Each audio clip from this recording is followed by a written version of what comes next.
இந்த ஆண்டுகள் உங்களுடைய ஆட்சி முடிவுக்கு வந்துவிட்டது. மக்கள் முடிவுரை எழுத இருக்கிறார்கள்.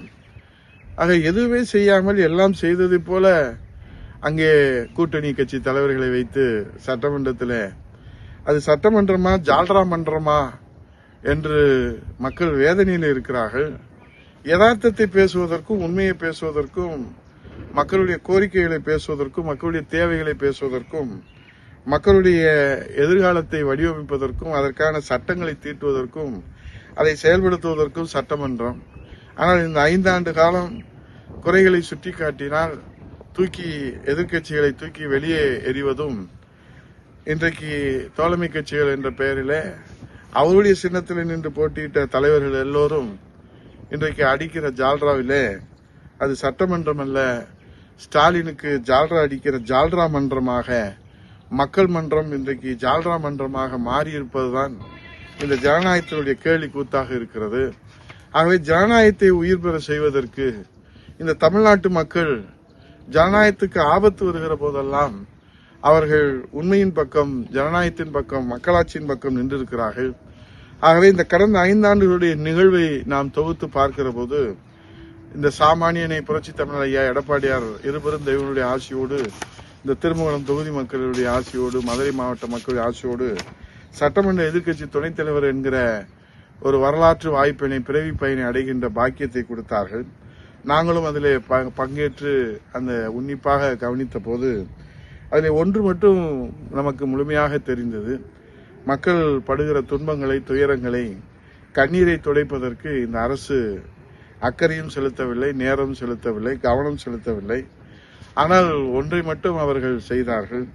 தன்னை புகழ்பாடுகிற ஒரு பாட்டு மன்றமாக, புகழ்பாடுகிற பட்டிமன்றமாக, புகழ்பாடுகிற ஜால்ரா மன்றமாக தமிழ்நாடு சட்டமன்றம் மாறியிருப்பது ஜனநாயகத்திற்கு மிகப்பெரிய கேள்விக்குறியாக இருக்கிறது.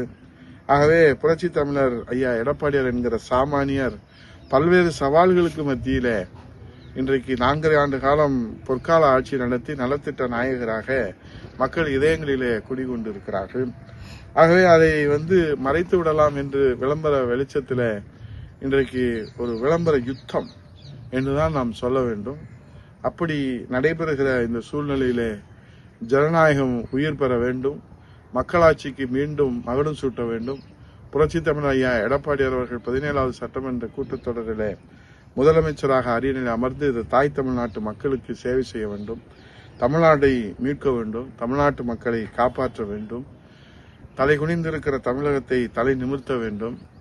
புரட்சி தமிழர் ஐயா எடப்பாடியார் இருபெரும் தெய்வங்களின் மறு வடிவமாக மீண்டும் தாய் தமிழ்நாட்டை தரணியிலே முதன்மை மாநிலமாக உருவாக்குவார் என்கிற அந்த எதிர்பார்ப்போடு காத்திருக்கிற மக்களுக்கு 2026 சட்டமன்ற தேர்தல் வரப்பிரசாதமாக அமைந்திருக்கிறது.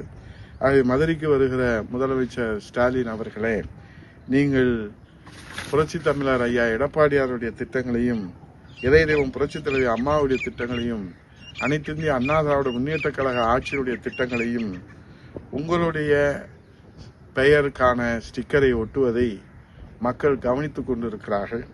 ஒரு ஆட்சியுடைய திட்டங்களை இன்னொரு ஆட்சி தொடர வேண்டும். அது யதார்த்தமான செயல்பாடுகள். ஆகவே இந்த திட்டத்திலே நீங்களே கண்டுபிடித்ததை போல, நீங்களே பெற்றெடுத்ததை போல ஒரு செயற்கையான விளம்பரம் தேடுவதைத்தான் இந்த மக்கள் உன்னிப்பாக கவனிக்கிறார்கள் என்று சொல்லி, விளம்பர வெளிச்சத்திலே என்றைக்கும் ஜனநாயகம் தலைத்ததில்லை. உண்மையான ஜனநாயகத்திற்கு உண்மையான உழைப்பும், மக்கள் மீது இருக்கிற அக்கறையும், மக்கள் மீது இருக்கிற பாசமும் நேசமும் அண்ணா திராவிட முன்னேற்ற கழகத்தை விஞ்சுவதற்கு இந்த தாய் தமிழகத்தில் எந்த கட்சிக்கும் அதற்கான நேரமும் காலமும் ஆதரவும் தமிழ்நாட்டு மக்கள் தந்ததில்லை. ஆகவே தாய் தமிழ்நாட்டில் ஜனநாயகம் மலர அண்ணா திராவிட முன்னேற்ற கழக ஆட்சி புரட்சி தமிழர் ஐயா எடப்பாடியார் தலைமையிலே மலரும் என்று சொல்லி விடைபெறுகிறேன்.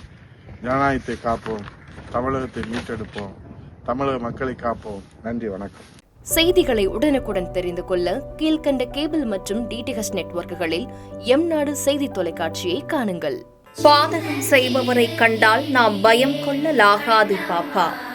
மோதி மிதித்து விடு பாப்பா, அவர் முகத்தில் உமிழ்ந்து விடு பாப்பா. அண்மை செய்திகளை உடனுக்குடன் தெரிந்து கொள்ள இணைந்திருங்கள் எம்நாடு தொலைக்காட்சியுடன்.